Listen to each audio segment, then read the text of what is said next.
या अभी मुझे गेम खेलना है, मुझे 144 FPS तक इसको लेके जाना है, मुझे 3D रेंडरिंग वगैरह करनी है, फिल्मोरा में वीडियो एडिटिंग वगैरह करनी है जो कि मुझे फास्ट रेंडरिंग चाहिए, तो वाला कूलिंग सिस्टम की ज़रूरत है। अगर आपने अच्छा वाला कूलिंग सिस्टम नहीं लगाया तो आपका प्रोसेसर डैमेज हो सकता है, डेड हो सकता है।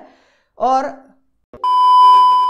हेलो दोस्तों कभी भी आप CPU परचेस करने जाते हो मार्केट में तो वहाँ पे एक टर्म GHz या तो कभी कभार MHz यानी कि गीगाहर्ट्ज़ और मेगाहर्ट्ज़ इनका बार बार मेंशन किया जाता है। जैसे कि एग्जांपल मैं आपको दिखाना चाहूँगा, यहाँ पे ये एक इंटेल का i9 का CPU है 11th जेन का, और इसमें इसका जो GHz है वो है 5.3। तो ये जो ऐसी चीज़ें हैं, क्या आपको इन सब चीज़ों का मतलब पता होना चाहिए? ये चीज़ें एक्चुअली में है क्या, क्यों काम करती है, कैसे काम करती है, और आपको कौन सा वाला लेना चाहिए, ऐसी सारी चीज़ें, या तो फिर मतलब ये सारी चीज़ें जो है ये इस वीडियो में हम डिस्कस करने वाले हैं। और साथ ही साथ कोर क्लॉक्स क्या है, बूस्ट क्लॉक्स क्या है और उनके क्या ड्रॉबैक्स है, उन सब के बारे में भी आज हम इस वीडियो में डिस्कस करने वाले हैं। तो सबसे पहले हम शुरू करेंगे कोर क्लॉक से। एग्जैक्टली ये कोर क्लॉक है क्या? तो जैसे कि मैंने आपको ये स्क्रीनशॉट अभी दिखाया था 5.3 गीगाहर्ट्ज़, ये इस CPU का कोर क्लॉक है। सबसे पहले इसका डेफिनेशन में समझ लो। कोर क्लॉक का मतलब ये होता है कि आपका जो CPU है वो एक सेकेंड में कितने क्लॉक साइकिल्स को कंप्लीट कर सकता है। जैसे कि यहाँ पे लिखा है 5.3 गीगाहर्ट्ज़, इसका मतलब आपका CPU एक सेकेंड में 5.3 बिलियन ट्रांजैक्शंस यानी कि क्लॉक साइकिल्स को कंप्लीट कर सकता है। अगर यही आपका CPU अगर 5.3 मेगाहर्ट्ज़ यानी कि MHz का होता, जो कि यूजुअली नहीं होता पर फिर भी अगर होता, तो वो एक सेकेंड में 5.3 मिलियन क्लॉक साइकिल्स को कंप्लीट कर सकता था। वो बिलियन है, ये मिलियन है, ठीक है, ये इतना ही डिफरेंस है मेगाहर्ट्ज़ और गीगाहर्ट्ज़ में। अब आते हैं बूस्ट क्लॉक पे। तो दोस्तों बूस्ट क्लॉक का सिंपली ये एक मतलब होता है कि आपका CPU जिस बेस क्लॉक पे ऑपरेट कर रहा है यानी कि जिस कोर क्लॉक पे ऑपरेट कर रहा है, आपको उससे 30 to 40% बूस्ट करना है, यानी कि और परफॉर्मेंस मुझे चाहिए। सिंपली बूस्ट क्लॉक का यही मतलब होता है। बट सारे CPUs में बूस्ट क्लॉक अवेलेबल नहीं होते। मार्केट में कुछ सर्टेन PCs होते हैं, यानी कि CPUs होते हैं जिनमें बूस्ट आप अप्लाई कर सकते हो, और उनको हम अनलॉक्ड CPUs कहते हैं। आपको ध्यान रखना है कि अगर आपको सीरियसली आपको अगर अनलॉकिंग चाहिए करना, अगर आपको एक्स्ट्रा परफॉर्मेंस चाहिए, तो आपको बोलना है कि मुझे अनलॉक CPU चाहिए ताकि मैं और परफॉर्मेंस निकाल सकूँ। अब और परफॉर्मेंस निकाल सकूँ का मतलब क्या होता है? जैसे कि मैं आपको यहाँ पे एक स्क्रीनशॉट दिखा देना चाहता हूँ। ये यहाँ पे दो चीज़ें लिखी हुई है, एक मिनट। यहाँ पे परफॉर्मेंस कोर क्लॉक यानी कि बेस क्लॉक इसका 3.5 है, पर आप इसको बूस्ट भी कर सकते हो 5.1 गीगाहर्ट्ज़ तक। अब 5.1 गीगाहर्ट्ज़ हमें क्यों ओवरक्लॉक करना है?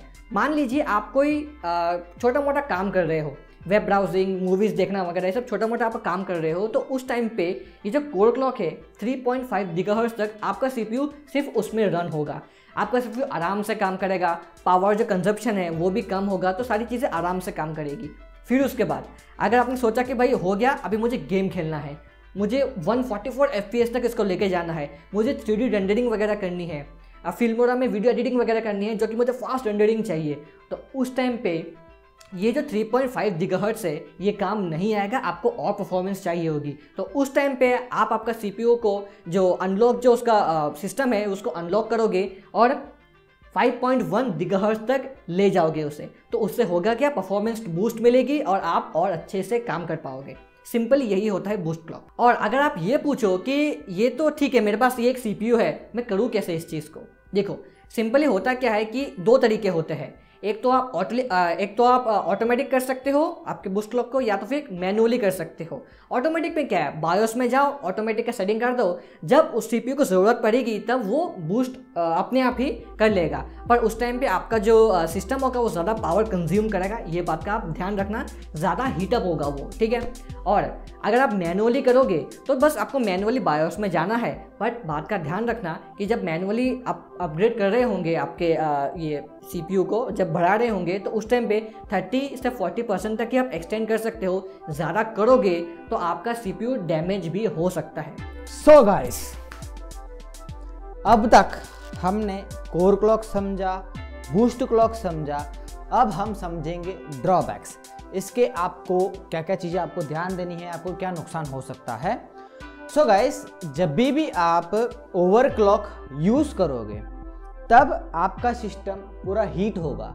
जैसे कि अभी आपको सम्राट ने बताया, उसका मतलब आपका जो प्रोसेसर है वो अंत लेवल का एक टेम्परेचर पे चला जाएगा, मतलब बहुत ज़्यादा नहीं लेकिन उसके पीक पे पहुंच जाएगा और वो गर्म हो जाएगा।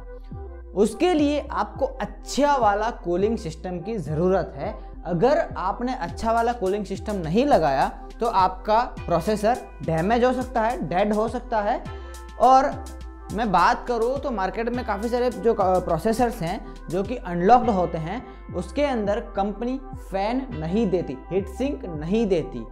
आप थोड़ा सोचिए क्यों नहीं देती, मैं बताता हूँ। बिकॉज वो जो एक छोटा सा हीट सिंक होता है वो उस प्रोसेसर को उतना ठंडा नहीं कर पाएगा। इसके लिए आप जो प्रोसेसर ले रहे हो वो किस लेवल तक जाने वाला है, आप किस लेवल तक उसको बूस्ट कर रहे हो, उस हिसाब से आपको कूलिंग लेना है। आप सेमी लिक्विड कूलिंग ले सकते हो, फुल्ली लिक्विड कूलिंग ले सकते हो और काफ़ी सारे फ़ैन लगा सकते हो, आपके रूम में एसी भी लगा सकते हो।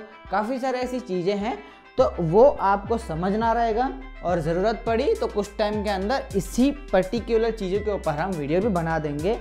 सो गाइस, बस इसके ड्रॉबैक्स यही है कि आपको जब भी अनलॉक वाला प्रोसेसर लोगे उस टाइम पे आपको एक्स्ट्रा का भी खर्चा करना रहेगा कूलिंग के लिए।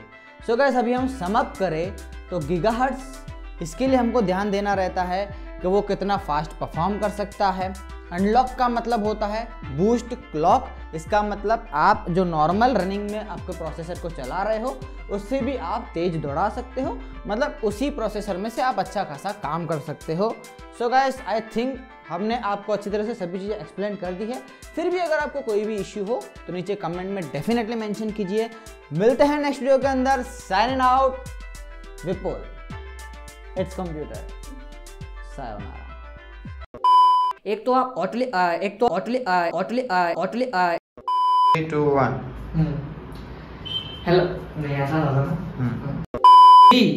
क्लॉक साइकिल्स को कंप्लीट कर सकता है। आई होप आपको ये मतलब समझ आ रहा होगा। नहीं समझ? 5.3 बिलियन। तो क्या बोला मैं?